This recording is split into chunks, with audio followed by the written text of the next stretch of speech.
Olá a todos, sejam muito bem-vindos à nossa aula semanal de teoria musical. Inicialmente gostaria de pedir a todos desculpas, né, pelo atraso. Nós ficamos aí aproximadamente 40 dias sem postar aulas novas, né? Nós tivemos algum problema com o equipamento de gravação e infelizmente deu um pouquinho de trabalho para corrigir, mas já estamos de volta. Anunciar também que nós teremos mais 3 aulas a partir dessa, né? Então nós vamos totalizar 15 aulas no total.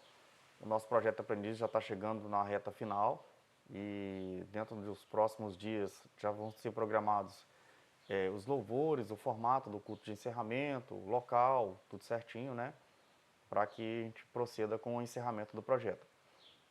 Vale lembrar que a gente teve algumas desistências, né, durante o ano, alguns percalços, né, no caminho, é natural que aconteça.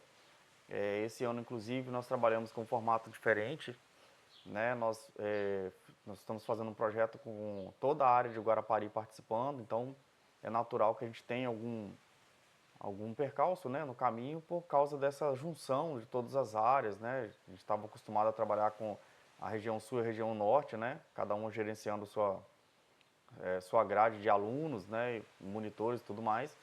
E esse ano a gente está com um projeto piloto, né, tentando trabalhar com as duas áreas simultaneamente. Já vimos algumas coisas que não funcionaram legal e naturalmente nós vamos trabalhar para que no ano seguinte a gente consiga um melhor êxito, né, nesse trabalho que é tão nobre. Né? Nós estamos falando sobre louvor, teoria musical e aprendizado de música, desempenho, desenvolvimento do aluno propriamente dito. Vale ressaltar também que o próprio professor, né, enquanto dando aula, ele se aperfeiçoa, né, porque a gente precisa, às vezes, reaprender certas coisas, perdão, para poder se adequar à realidade do aluno que está fazendo aula com a gente ali. Então, é muito interessante esse desenvolvimento do professor junto com o aluno, porque a gente, de certo modo, acaba se obrigando a aprender novas teorias, novos exercícios, novos formatos, né? Novas formas de se fazer com excelência aquilo que a gente já sabe fazer. Né? Naturalmente, o professor ele detém um pouco mais de conhecimento. Né? Às vezes você pega um professor, por exemplo, que está dando aula nível 2, nível 3, por exemplo, já são professores que são mais experientes, que têm uma bagagem de conhecimento maior. Então, às vezes você se depara com um aluno de nível 3, por exemplo, que já toca quase que de igual para igual com o professor. Então, você precisa, às vezes, reaprender certas coisas para conseguir direcionar o aluno melhor naquilo que ele está fazendo. O nosso assunto hoje é sobre evolução de aprendizado. Tá? É um assunto um pouco extenso, mas vamos tentar resumir ele aqui de forma que a gente consiga clarear para o aluno, né, até para o professor mesmo, se for o caso, uma forma de você desenvolver mais, né, e evoluir dentro daquilo que você faz. Primeira dica que eu vou deixar é o seguinte: você é aprendiz, está aprendendo seu primeiro instrumento esse ano. Eu sugiro que nos próximos 2 anos você permaneça no mesmo instrumento, tá? Se você estava aprendendo teclado, por exemplo, é interessante que você permaneça pelo menos 2 anos depois da conclusão do projeto no teclado. Por que isso? Ah, professor, você está dizendo que eu não posso aprender, eu estou proibido de aprender outro instrumento. Não é isso. Mas o fato é, se você migra para outras áreas, né, que não seja o instrumento que você aprendeu esse ano, você vai ter uma perda muito grande de desempenho. Por quê? Porque você não vai praticar aquilo que o professor te ensinou esse ano. Tá? Então, assim, é muito interessante você focar naquilo que você aprendeu. Tá? Eu sempre digo para os meus alunos que nem tudo que o professor fala em sala de aula, o aluno deve, como se diz, seguir cegamente, né? Tem algumas coisas que você pode e deve pesquisar para você aumentar seu nível de aprendizado, tá? Por exemplo, No início do projeto, eu dei uma aula falando sobre formação de acordes, certo? Essa aula de formação de acorde, ela é gigantesca, tá? Seria assunto assim, para a gente discorrer de segunda a sexta, pelo menos umas 3 ou 4 semanas, e ainda assim ainda ia faltar informação dentro disso aí. Por que eu estou dizendo isso? A formação de acorde, ela tem N variações, tá? Então, por exemplo, você vai pegar o acorde básico, que a gente chama de tríade, que é um acorde formado por 3 sons, correto? Então, como é que eu formo um acorde de Dó maior? Né? Eu falei isso na aula lá, mas só para recapitular aqui rapidamente para vocês entenderem o tamanho da encrenca que a gente tem na mão. O acorde de Dó maior é formado por 3 notas, Dó, Mi e Sol, certo? Então, eu preciso de 3 notinhas para eu montar esse acorde. Até aí tudo bem. Ah, professor, por que Dó, Mi e Sol? Vamos lá. Dó é a chamada tônica, tá? Que é o que dá nome ao acorde. Então, se eu começasse o acorde em Ré, então eu estou fazendo um acorde de Ré, porque sempre a primeira nota do acorde, isso na posição fundamental, vamos deixar isso bem claro aqui, tá? A primeira nota desse acorde é chamada de tônica. Por quê? Porque ele dá nome ao acorde, certo? Então eu pego a nota Dó, o som Dó no caso, né? Porque a gente fala nota, normalmente a pessoa associa a acorde. Então, vamos falar, vou pegar o som de Dó, vou pegar o som de Mi e o som de Sol. Quando eu junto esses 3 sons, tá? Eu estou montando uma tríade, e essa tríade é denominada de Dó maior, né? Aí, vamos lá para a formação de acorde. Por que o Dó maior? Porque eu vou pegar a tônica, o terceiro grau, tá? Então vamos pegar aqui, ó, Dó, Ré, segundo grau, Mi, terceiro grau. Então, Dó, Mi, aí eu pego quarto grau, eu pulo o quarto grau no caso, e passo para o quinto grau, que seria Sol. Então, Dó, Mi e Sol, certo? Isso são graus, tá? Então, a diferença de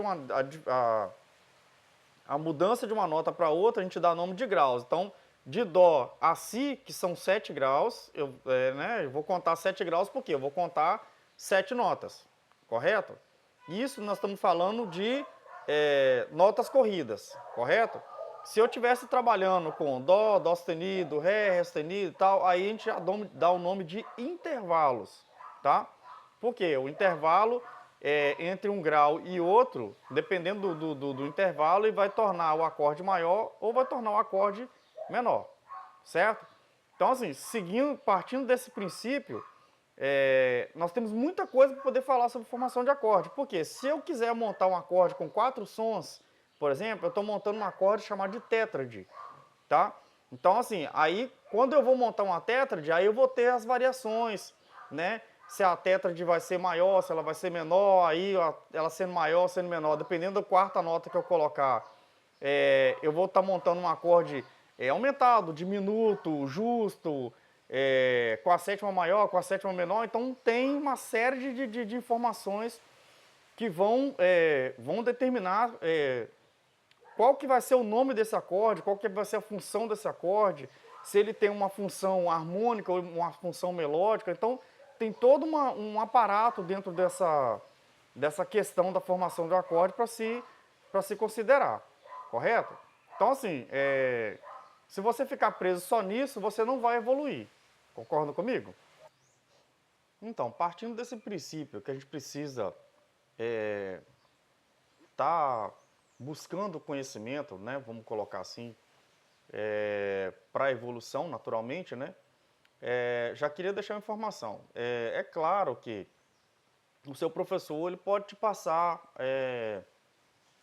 fontes de conhecimento alternativa. Por exemplo, tem um canal do fulano de tal no YouTube com informação mais precisa sobre esse assunto. Eu tenho um canal no YouTube que eu falo mais sobre esse determinado assunto. Então, tem alguns professores que têm canais no YouTube, né? E é muito entendível isso e aceitável até.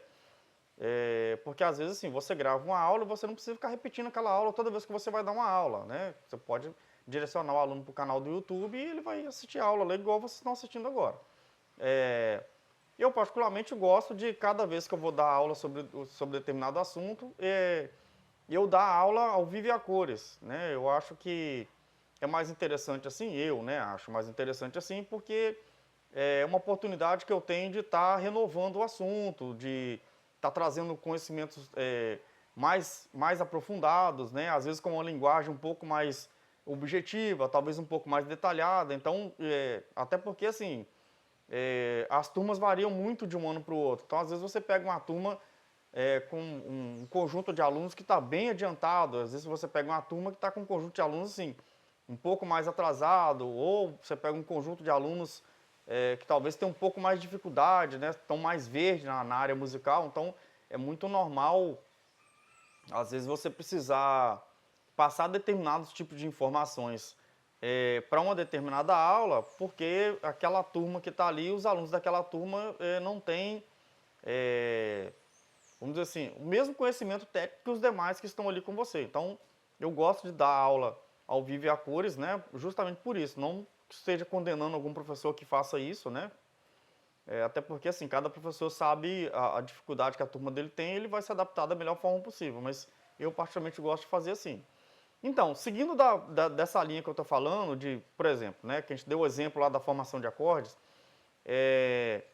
a formação de acordes, como eu disse, é um assunto, assim, ele é muito vasto. Então, por ele ter muitas variações, é interessante você pesquisar um pouco mais sobre o assunto, né? Você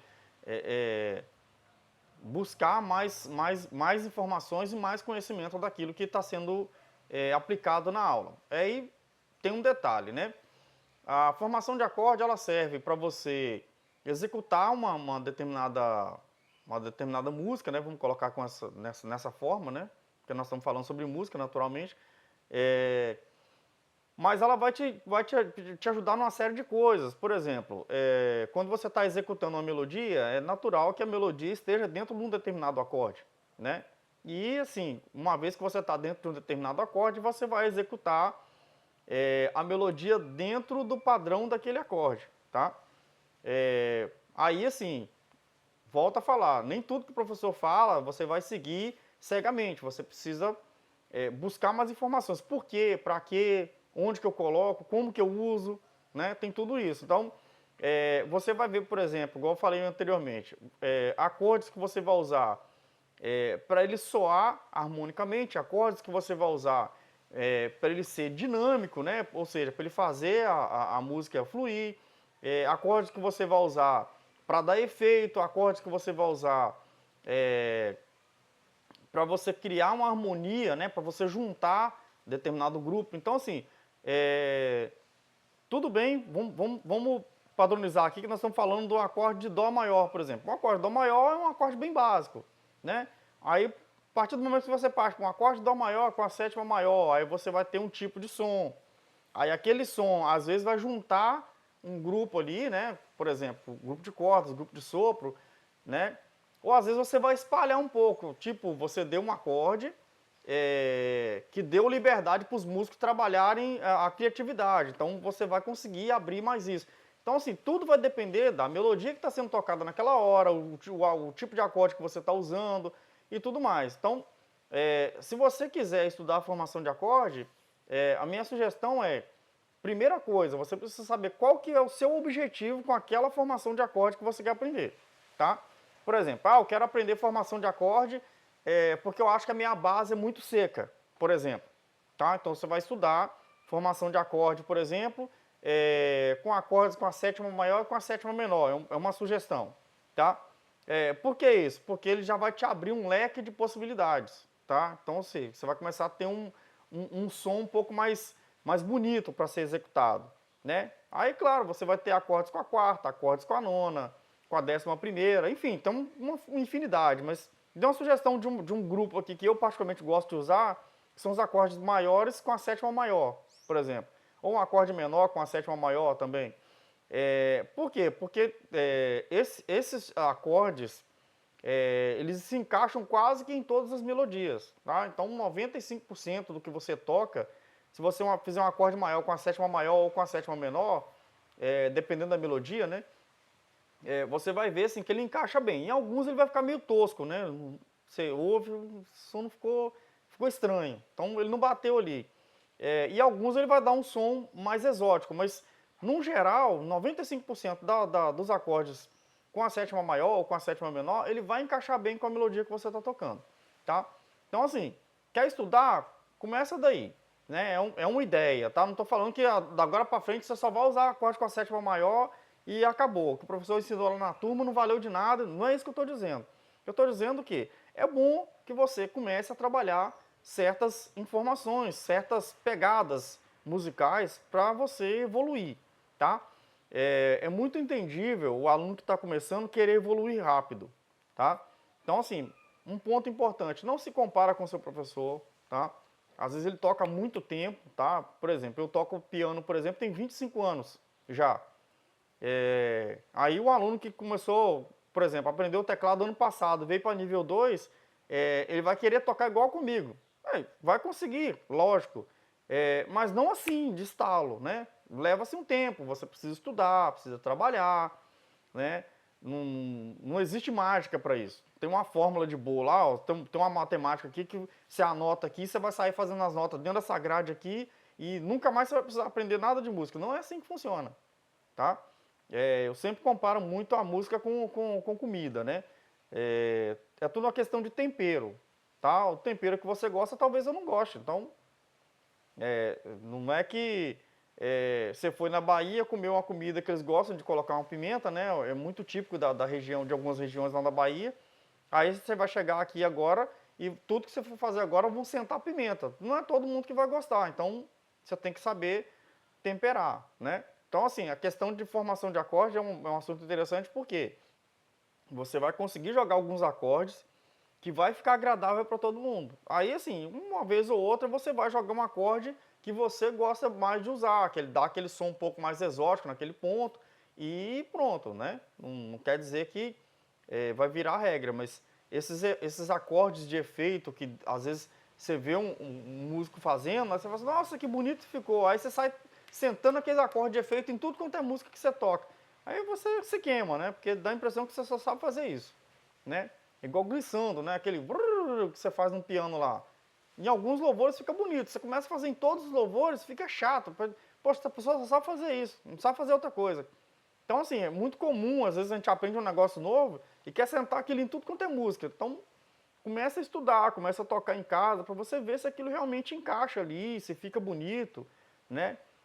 Eu, por exemplo, gosto muito dos agudos do piano, né? Só que se eu fico lá toda hora no agudo do piano, toda hora eu tô lá embaixo no agudo do piano, fica um negócio assim muito irritante de se ouvir. Então, você dá uma brincadinha ali e volta para a base, né? O pianista ele tem que ter essa sensibilidade de tocar mais no centro do piano, para ele deixar os graves para o contrabaixo, um bumbo de bateria, um violoncelo, alguma coisa assim, dar uma realçada lá, porque você não está lá, e deixar do médio agudo em diante aberto para violino, para flauta, talvez para um trompete que vai dar uns agudos e tal.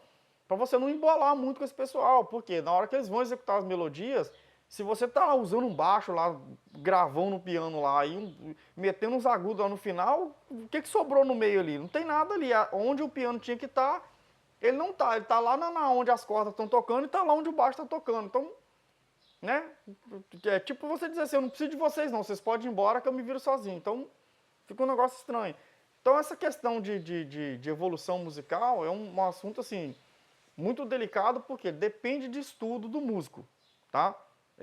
Por melhor que seja o seu professor, se você não estudar, você não vai evoluir, tá? Pesquisar conhecimentos musicais, gente, não atrapalha ninguém, tá?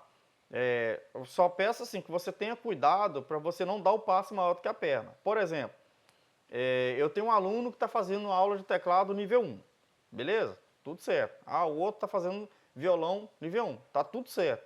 Aí, o cidadão que está fazendo violão nível 1, ele já quer solar igual o professor dele solou no culto de ceia que ele viu no YouTube. Pô, você está no lugar errado, meu irmão. Infelizmente, você está no lugar errado. Por quê? Você não sabe andar, você já quer correr. Tá mal engateando, já quer disparar e você vai tomar um capote bonito, tá? Então, o que é a minha recomendação? O que é o ideal, né? Você pode perguntar isso para qualquer professor. O que é o ideal?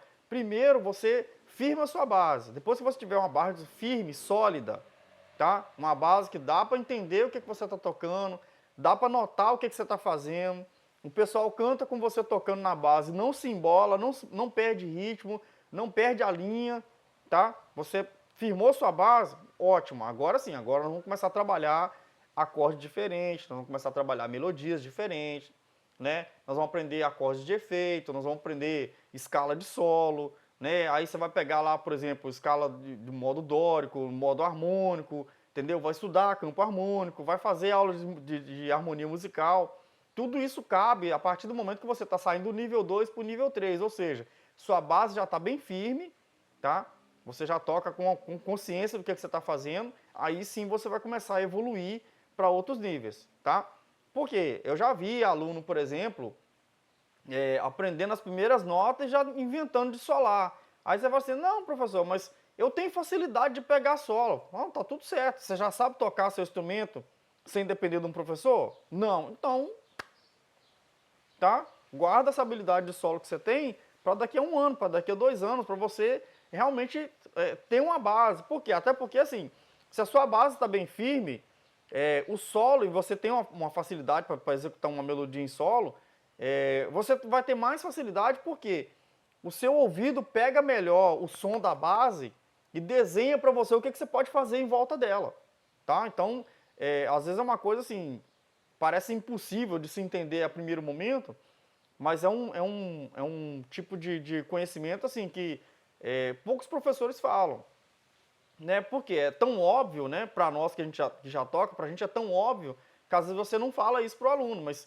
é assim que funciona. Quando você tem uma base sólida, firme e bem limpa, automaticamente o seu ouvido já consegue desenhar uma melodia em volta daquela base que você está fazendo. Então, a chance de você se perder é muito menor, tá? É por isso que você, às vezes, você pega essas músicas que tem aqueles solos de guitarra mais elaborado, o cidadão sai fazendo uma escala de solo e daqui a pouco você percebe assim, ele está fazendo um solo totalmente fora da melodia principal, mas o solo dele não se perdeu. Ele fica um negócio assim, você consegue entender que ele está fazendo um improviso ali, e assim, parece que meio que do nada ele cai de volta na melodia principal e segue a música. Então, tipo, você viu um avião decolando, entendeu? Ele deu uma volta ali e tal, daqui a pouco ele desceu na pista de novo, parou lá no hangar e tá tudo certo. Então, parece um negócio tão natural, só que assim, se você não souber exatamente o que você está fazendo, você nem decola, só para começar. Entendeu? E se você sabe mais ou menos, na hora de aterrissar, você vem em queda livre, aí é estrago, tá? Então, assim, uma frase que eu sempre uso quando eu estou dando aula, e eu falo muito para quem está fazendo aula comigo, não existe mais ou menos. Bota isso na cabeça de vocês.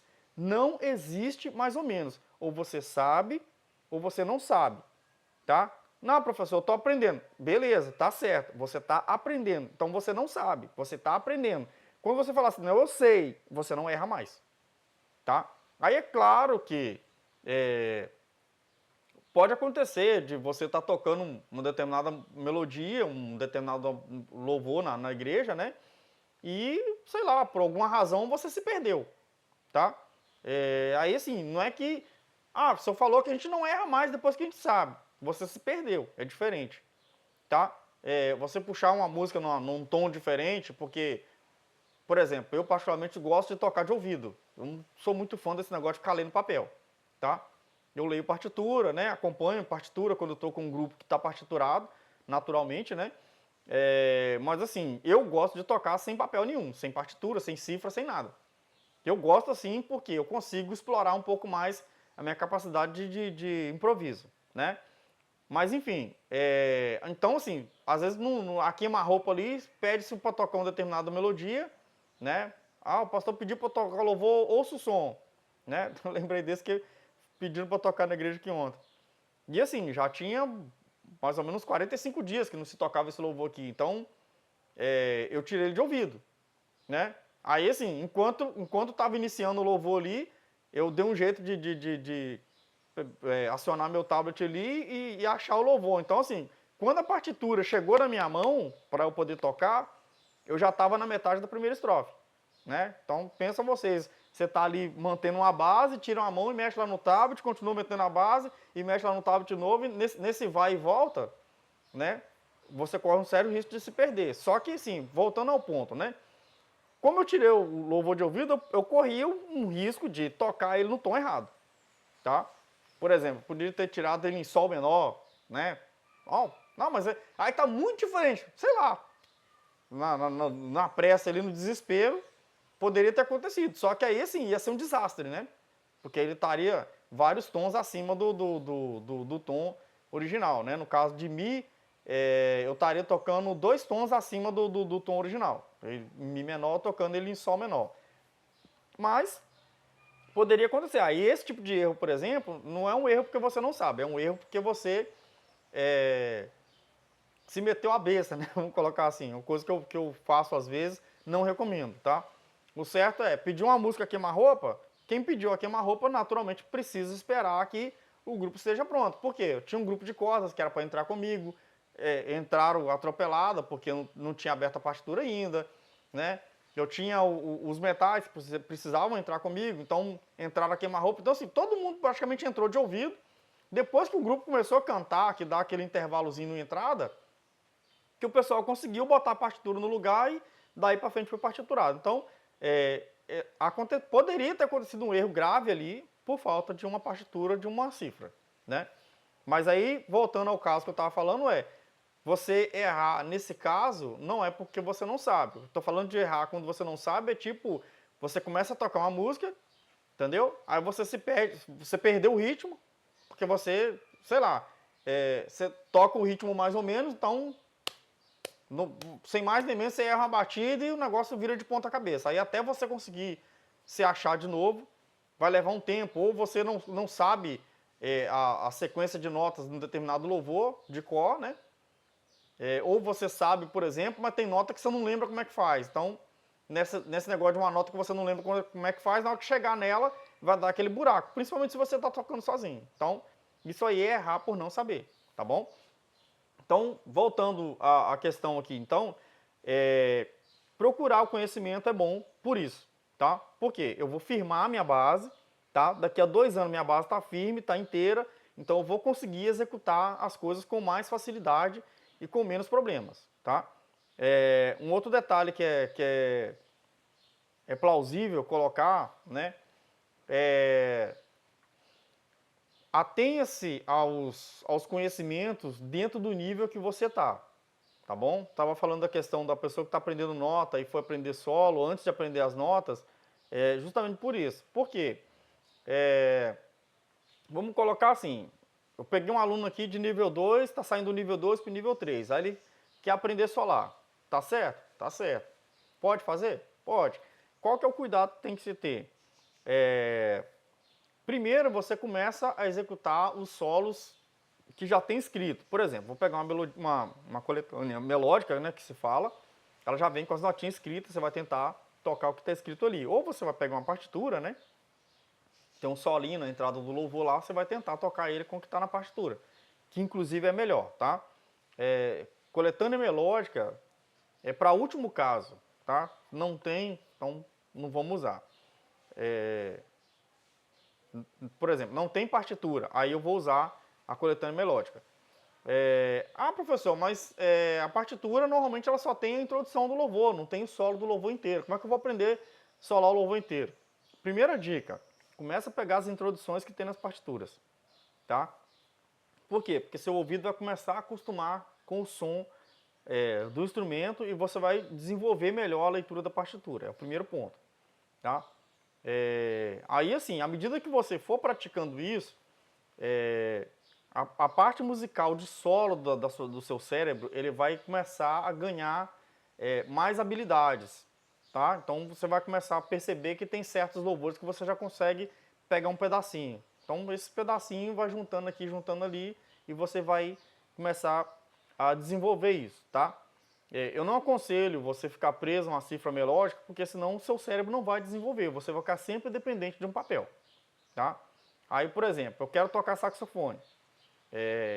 Eu começo a pegar as introduções específicas para o saxofone, tá? Eu vou ficar um pouco restrito ali por um tempinho, para eu começar a desenvolver. Você vai começar a ganhar mais habilidade nas chaves do sax, nas oitavas, né? Por exemplo, se você oitava um som, para ele poder passar para a segunda, para a terceira oitava, né? E assim vai. Então, uma vez que você conseguiu executar o que está escrito na partitura, aos poucos você vai conseguir tirar alguns solinhos de cabeça. E nesse tirar os solinhos de cabeça, primeiro você vai começar a tocar dentro do básico, para depois é que você começa a inventar moda, tá?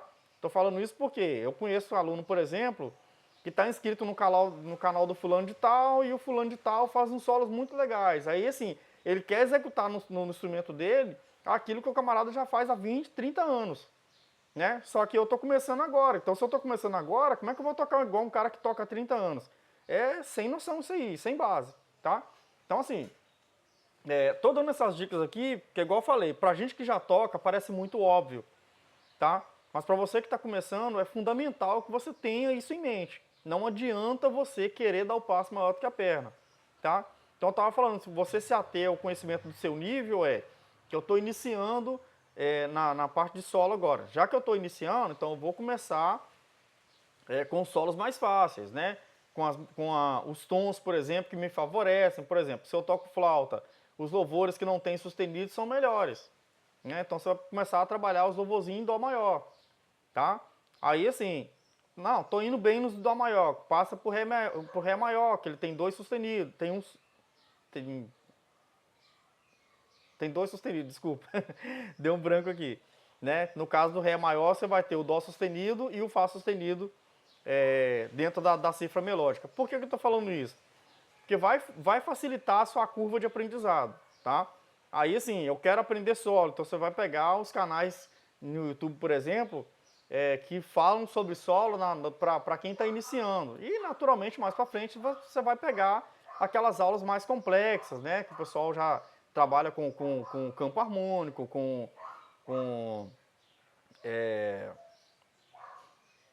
tem uma série de variações dentro dessa parte de solo, mas assim, só para vocês terem uma ideia, então, quando você vai estudar campo harmônico, por exemplo, você vai descobrir que existe uma série de combinações para uma determinada melodia que você poderia usar. Então, os modos de harmonia, por exemplo, vão variar muito. Os tipos de escala, né? Às vezes o pessoal fala assim, eu conheço todas as escalas. Conheço a escala de Dó, Ré, Mi, Fá, Sol, Lá e Si. Então, você não conhece nada, então. Né? Por quê? Porque você tem, na escala de Dó maior, você tem ela no modo harmônico, você vai ter ela no modo dórico, você vai ter ela no modo lírico, e tem mais umas 6, 7 modalidades aí que você consegue usar só na escala de Dó maior. Né? Então, para que eu preciso saber isso tudo? Primeira coisa, você precisa saber se você vai usar isso tudo. Né? Porque assim, a gente sempre fala que conhecimento não ocupa espaço. Só que, para eu aprender um tipo de escala que eu não vou conseguir usar ela dentro vamos dizer assim, da realidade que eu atuo hoje, não faz sentido. Tá? Por exemplo, para que eu vou aprender harmonia musical se eu ainda estou aprendendo as primeiras notinhas? Né? Então você está querendo aprender um negócio que dá lá daqui a 5, 6 anos de distância de você. Tá? Não estou falando que você não pode aprender, eu só estou dizendo que se você focar naquilo que está te fazendo falta para agora, vai ser melhor para você do que você agregar um conhecimento que você só vai conseguir usar daqui a 3 anos. Tá? Até porque, assim, por exemplo, para você fazer harmonia musical, você tem que saber a base do instrumento que você usa já. Você já tem que ter um conhecimento básico, né, pelo menos básico, de solos, tá? E pelo menos o conhecimento básico de formação de acorde, para depois você partir para harmonia musical. Senão, assim, você vai chegar numa aula de harmonia musical, vai ficar perdido. Vai ficar perdido. Você vai gastar um dinheiro à toa, tá? Pode ser que lá dentro da aula de harmonia musical você se encontre e deslanche, tá? Pode ser. Mas assim, 90% dos casos que eu já vi, a pessoa se perde, tá? E uma vez que você se perdeu, você vai perder seu tempo, vai perder seu dinheiro. E assim, daqui a 3 anos, por exemplo, quando você voltar para a aula de harmonia musical, você vai ver assim, o tanto que você estava perdido, tá? E o que você acha que aprendeu, você não entendeu nada. Você vai conseguir enxergar aquela aula com outros olhos e de um outro ângulo totalmente diferente, tá? Então, faz muita diferença você ter uma base firme para depois você partir para outras coisas, tá bom? Por último e não menos importante, você criar a sua rotina de estudos, tá? Tem algum problema você estudar só no final de semana? Não, mas qual que é o grande vamos dizer assim, o grande vilão nesse caso aí, é que você vai ficar restrito a um estudo repetitivo e cansativo, tá? Por quê? Você vai deixar de diluir o seu conhecimento na semana para concentrar ele todo num dia só. Então, assim, vamos imaginar que eu escolhi o dia de domingo para poder estudar a música, certo? Então, eu trabalho de segunda a sábado, meio-dia, aí eu saio do trabalho 6 horas e 7 horas eu estou na faculdade. Aí eu saio da faculdade 10h30, 11 horas. Vou chegar em casa meia-noite para poder comer e dormir e trabalhar no outro dia. 7 horas da manhã eu já tenho que estar em pé para poder pegar no serviço 8 horas. Então, é uma rotina puxada, certo? Aí, assim, quando chega no domingo, você está com a cabeça desse tamanho. Tudo que você quer é você relaxar para poder diminuir essa carga na sua cabeça. Aí você vai estudar música com a cabeça cansada. Não vai entrar nada na sua cabeça. Nada. Tá? Então, o que é o ideal? O ideal é que você... eu vou pegar um material aqui de formação de acorde com a sétima maior e com a sétima menor. Então, eu achei aqui uma série de vídeos no YouTube, são 7 aulas e tal. Então, o que você faz? A aula de 1h30. Então, o que você faz? Você divide ela em trechos e vai assistindo ela durante a semana, certo? Porque aí, no final da semana, vamos imaginar que você conseguiu assistir essa 1h30 de aula em 2 dias, tá? Então, assim, você vai ter os outros 4 dias da semana para você ouvir a aula de novo, assistir a aula de novo, prestar atenção em alguns detalhes, fazer algumas anotações, etc e tal. E aí, sim, no domingo, né, você tirar um tempinho ali para tentar praticar aquilo que você assistiu na aula durante a semana, tá?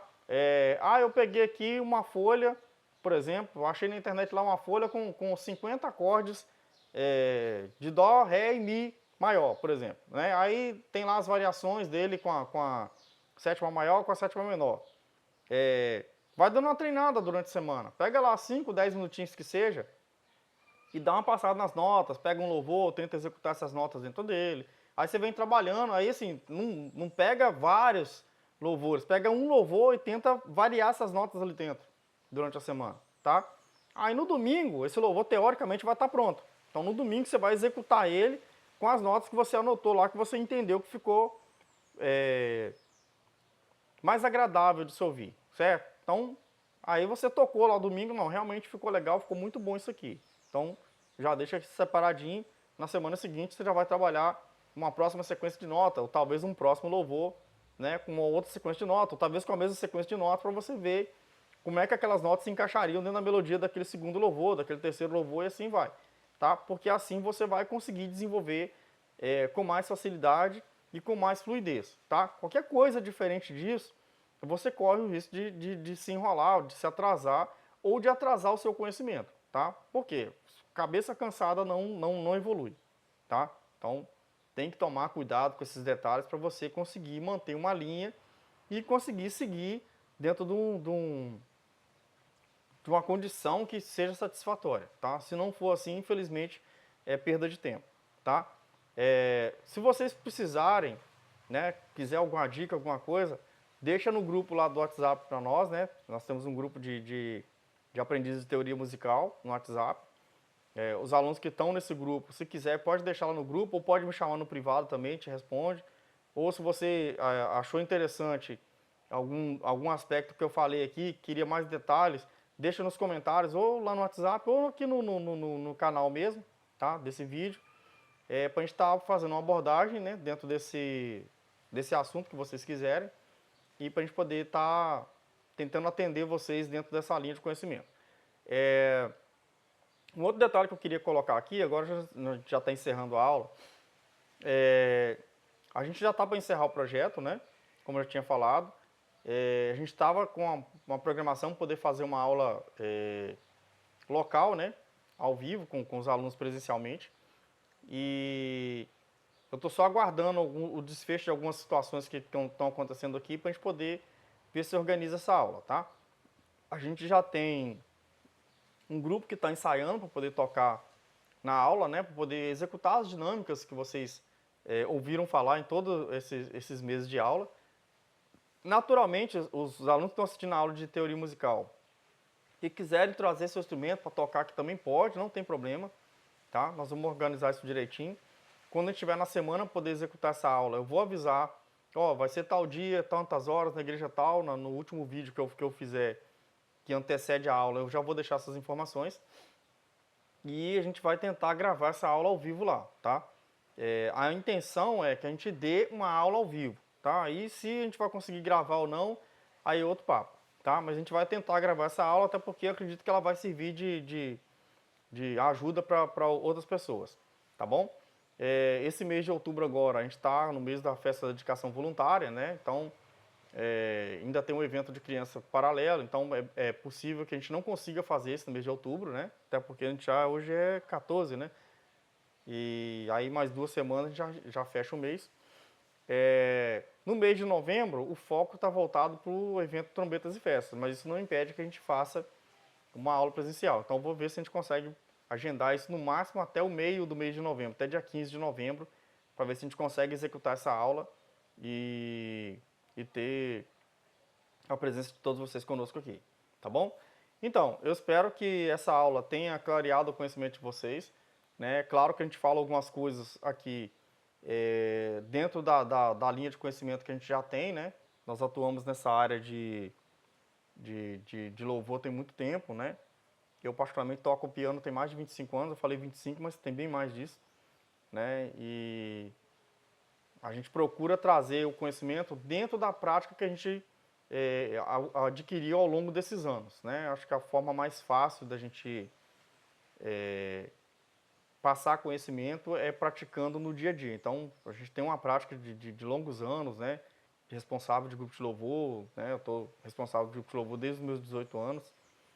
E, assim, já fiz muita besteira, né? Em termos de técnica, porque estava aprendendo, então é natural a gente cometer alguns erros no início. Mas é igual eu falei aqui anteriormente, né? A gente erra enquanto a gente não aprende, enquanto a gente não sabe. Enquanto você está aprendendo, é natural você errar. Então, assim, a gente aprendeu algumas coisas e de um tempo para cá a gente está mais acertando, mais acertando do que errando, né? Mas a gente deixa os conhecimentos aqui porque eu acho interessante, porque amanhã ou depois você pode ser responsável do grupo de louvor da sua igreja. O que te impede? Né? E você saber como articular as peças, como você usar partes do grupo, né, para você montar um todo, vamos colocar assim, é interessante. Então, eu gosto de passar algumas opiniões, né? Tem gente que acha até ruim, né? O outro falando dos negócios lá que ele nem sabe. Eu falo de coisas que eu já presenciei, que eu já usei e que não deu certo, que eu já usei que já deu certo, né? Ou que eu fui em algum lugar, vi algum modelo funcionando e funcionou legal. Então, a gente trabalha essas ideias justamente dentro disso para evitar, assim, de você aprender uma coisa que você não vai usar, ou você aprender uma coisa que não vai dar certo para você. Então, cada igreja tem sua realidade, cada grupo tem sua realidade, cada responsável de grupo, né, tem sua forma de trabalho. Então, eu nunca vou chegar aqui e vou dizer assim, se o responsável fizer assim, ele está todo errado. Cada responsável tem a responsabilidade dele, né? Então, ele sabe que se ele fizer alguma manobra que não der certo, ele vai prejudicar o grupo dele, naturalmente. Mas assim, eu falo para os irmãos que as experiências que a gente já teve, que foram boas, nós estamos compartilhando, né? E naturalmente uma ou outra que foi ruim, às vezes a gente compartilha também para servir de alerta, né? Porque às vezes você acha assim, eu vou fazer e eu acho que não vai dar nada não. Se eu já fiz e já vi que deu errado, não me custa compartilhar a informação para você não cometer o mesmo erro, tá bom? Bom, eu fico por aqui, vejo vocês na próxima aula, fiquem com Deus e a paz do Senhor.